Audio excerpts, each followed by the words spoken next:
সপ্তাহখানেক পরই ঈদ আনন্দে মেতে উঠবেন ইসলাম ধর্মাবলম্বীরা।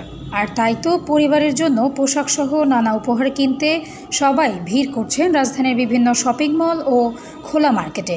রোজা শুরু থেকে কেনাবেচার জন্য বিভিন্ন মার্কেটে ভিড় করছেন অনেকে, তবে শেষ দিকে ভিড় বেড়েছে দ্বিগুণ। রাজধানীর বিভিন্ন এলাকা ঘুরে দেখা গেছে ঈদ উপলক্ষে বিশেষভাবে প্রস্তুত করা হয়েছে দোকানগুলো, আনা হয়েছে নতুন নতুন পণ্য, রয়েছে বাহারি সব ডিজাইনের পোশাক, কসমেটিক্স, জুয়েলারি।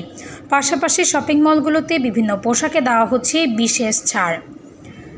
কয়েকজন দোকানি জানান, সকাল থেকে ভিড় করছেন ক্রেতারা। এখন থেকে চাঁদ রাত পর্যন্ত প্রতিদিনই কম বেশি ভিড় হবে, তবে ইফতার ও তারাবির সময় তেমন ভিড় থাকে না। এছাড়া রাজধানীর বড় বড় শপিং মলগুলো যেমন Bashundhara City, Jamuna Future Park এবং সুবাস্তু রয়েছে ক্রেতাদের উপচে পড়া ভিড়। চাহিদা অনুযায়ী বিভিন্ন শোরুমে ভিড় করছেন ক্রেতারা। বিভিন্ন পোশাক, স্টাইলিশ জামাকাপড়, জুতা, ব্যাগ ও সাজসজ্জার নানা উপকরণে ভরপুর এসব শপিং মলের সব দোকান। Desk report, সমযোগ।